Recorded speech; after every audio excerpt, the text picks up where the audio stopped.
tinutulungan ko sa totoo lang.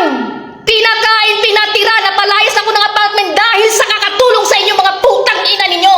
Kabayan, mag-ingat ka sa mga tinutulungan mo. Baka matulad ka sa kwentong ito. Isang OFW na matatagpuan sa Cyprus ang galit na galit ngayon dahil sa ginawa ng kanyang mga tinulungang kabayan. Dahil sa labis na pagmamalasakit, isang matinding sakit sa ulo ang kanyang inabot. Kaya naman ibinahagi niya ngayon sa social media ang kanyang matinding hinanakit. Ang kakapal ng mukha nyo! Ang kakapal! Hindi ako nagpunta dito sa Cyprus para magkapabayani ako. Ngayon magmamarinis kayo sa akin? Putang ina ninyo ha? Sino ba naman kasi ang hindi magagalit mga kababayan? Mantakin nyo, matapos kasi niyang pakainin, patuluyin sa bahay, pagmalasakitan at pautangin ang naturang mga kababayan, kawalan ng utang na loob at perwisyo pa ang isinukli sa kanyang kabutihan. Bukod sa siniraan na siya at pinalabas na masama, binunyag din niya na umabot pa sa puntong ninakawan siya ng mga personal na kagamitan, gaya ng panty ng mismong taong kinupkup niya dahil sa awa. At dahil sa tindi ng galit nitong ating kababayan na nagmamalasakit, nabulgar din ang iba pang seryosong akusasyon, kabilang na umano ang panglalaki at pagtataksil ng misis sa abroad habang may sakit na naghihingalo ang kanyang mister sa Pilipinas. Narito pakinggan natin mismong pahayag sa video ng ating kababayan. Ikaw, Mary Jane, kinupkup kita na hindi kita kilala. Pinakain kita. Pinatira kita sa apartment ko. Ngayon, anong igaganti mo sa akin? Sisiraan mo ko? Nagpupunta ka sa Nicosia para imamarites mo ko? Putang ina ka, Mary Jane. Ha? Sinasabi ko sa'yo, Mary Jane, i-post ko yung Facebook mo. Magkadimandahan man tayo, magdimanda ka. Haharapin kita. Sasabihin ko, naghihingalo ang asawa mo sa Pilipinas. Nang lalaki ka, putang ina ka. Pinautang pa kita, ginaranturan pa kita ng magkano. Ha? Dito sa Papos, malaki ang utang mo dito sa Papos. Tinulungan kita, magkano utang mo? Naghihingalong ang asawa mo, tinulungan kita. Ngayon, bayaran mo ang utang mong 3,700 na inutang mo. Kung hindi, pupunta ako sa amo mo. Kakausapin ko. 3 kami susugod, inaway mo mga tumutulong sa inyo, na kumukup sa inyo. Ha? Mga hayop kayo. Gagawa niyo ako ng kwento. Na-stress ako sa inyo, pinagalitan ako ng agency sa kakatulong sa inyo. Ngayon, ako ang anuhin niyo, sisiraan niyo ako? Mga hayop kayo. Ha? Pinakain ko kayo. Pinatira ko sa bahay. Napalayas ako ng apartment dahil sa inyo. Sa kakatulong ko sa inyo. Tapos maghahatid ka ng balita. Mayroong group chat dyan. Founder ng Marites. Na akala mo mukhang adik. Ha? Mga mukhang adik ang founder ng GC nila. Na nilalayo nyo sa akin ang tao. Wala kong pakialam kung wala kong kaibigan. Mga hayop kayo. Mga aplikante ko dyan sa Pilipinas. Nadadamay ako. Nagdadala ako ng tao sa inyo. Pinagbibintangan ako ng agency na tinuturuan ko kayong lumay sa amo. Hindi trabaho ang punta nyo rito. Ha? Stress na ako sa inyo sa katulong sa inyo. Ang kakapal ng mukha nyo. Ang kakapal. Hindi ako nagpunta dito sa Cyprus para magkapabayani ako. Ngayon magmamarinis kayo sa akin? Putang ina ninyo ha? Akala nyo may isa pa dyan. Nagrereklamo doon sa atin, sa embassy na nangingi ng tulong, ng extension, binigyan ng amo. Sasabihin ang sama ng ugali ko. Sige nga, ako stress ako 2 linggo. Ikaw, Juan, alias Mary Jane, nakailang lalaki ka dito sa Cyprus? Ha? Wala akong pakialam kung nang lalaki ka. Life mo yan. Hindi puki ko ang nagasgas puki mo. Naghihingalo ang asawa mo sa Pilipinas. Ikaw tudot ang lalaki mo rito. Tandaan mo yan. Hayop ka. Mga hayop ang tinutulungan ko sa totoo lang. Pinakain, pinatira, napalayas ako ng apartment dahil sa kakatulong sa inyo mga putang ina ninyo. Lahat nasisira ako sa mga Pilipina na sinalpak ko kung saan kayo makatira para may matulugan kayo. Ako ang masama ngayon. Ha? Tangina! Makapagmura ka talaga sa mga taong makapagmura ka talaga sa Facebook na to. Sa totoo lang, ang kakapal ng mukha. Diyos ko, pupunta ng Cyprus, magtatrabaho ilang buwan, aalisin nung nasisira ako. Pinagalitan ako ng agent, sa totoo lang.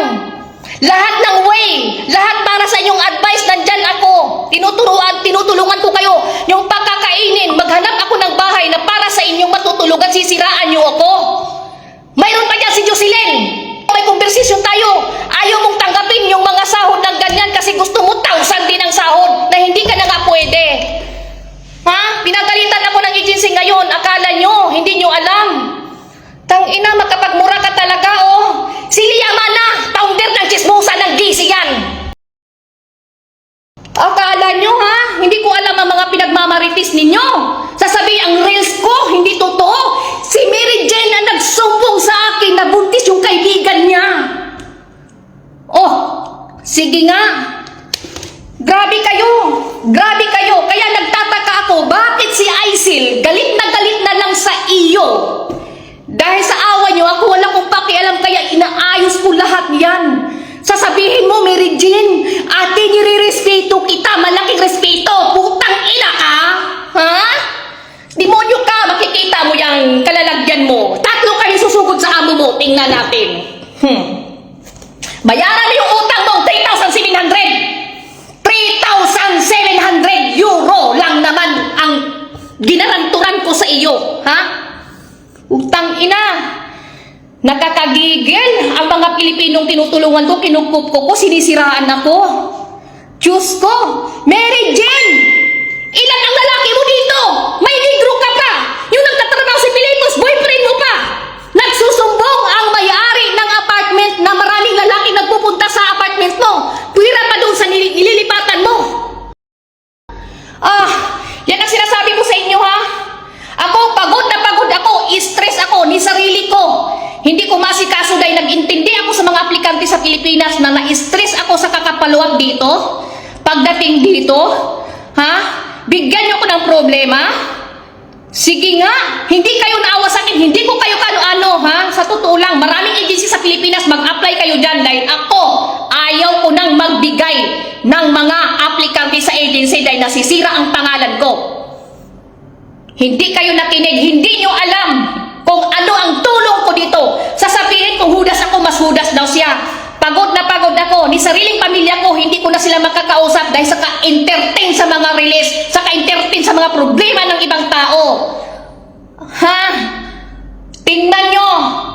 Sasabihin, ang sama ng ugali ko, hindi ako nagpunta dito para senador dito ng Cyprus, tutulungan ko lahat ng mga release dyan, ng mga maaarte, palalamunin mo pa. Diyos ko! Ako, nagigil talaga ako, ha? Mga hayop kayo, sa totoo lang. Sobra ako. Minsan lang ako nagla-live. Sobrang tulong ko sa mga tao. Nag-advise ako sa inyo ng maayos. Ngayon na napagbibintangan ako, lahat ng aplikante, dinakot ko dito sa Papos.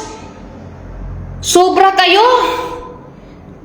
Sobra talaga, sobra. Ako, nagigil ako, ha? Sa totoo lang. Nagigil ako sa mga taong tinutulungan ko. Dahil nakarating sa Athens na mayroon kaming isang kababayan na bali daw ang kamay, panay part-time naman. Sige nga. Grabe. Wala kayo, hindi nyo ako pinapasahuran. Sa totoo lang. Tangay na talaga. Sabi ko sa inyo, iba ako magalit eh. Kaya Joan, humanda ka. Haharapin ko yung amo mo. Sisigilin ko yung 3,700 mo. Ibalik ko yan sa mga pinagkautangan ko dito. Kinakapalan ko ang muka. Nakarang buwan, hindi ka nagbayad sa paluwagan. Dahil naghihingalong asawa mo. Samantalang ikaw, nang lalaki ka ritong hayop ka. Oh. Ha? Naghihingalo ang asawa mo, iniintindi ko yan na ipapadala ang pera mo. Ngayon, pupunta ka ng Nicosia, magmamaritis ka doon. Na lahat daw ng reels ko hindi totoo. Si Mary Jane na nagkwento sa akin na yung best friend niya ay buntes. Mary Jane, baka natandaan mo.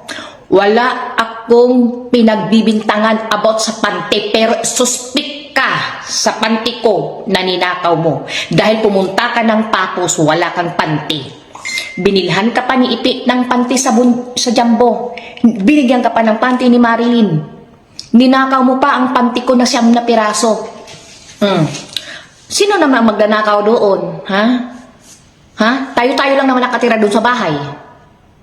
Baka hindi mo alam. Ang mga kamag-anak mo, naggaganon. Isa ka rin naggaganon. Kaya nagigil ako sa nanahimik lang ako kasi hayaan mo, panty lang naman yan. Wala naman akong pakialam kasi marami naman akong panty. Sabi ko nga, ako kahit isang buwan ako hindi maglalaban ng panty, hindi ako maubusan ng panty. Ikaw ang suspect ko dahil pumunta ka ng Papos, wala kang panty.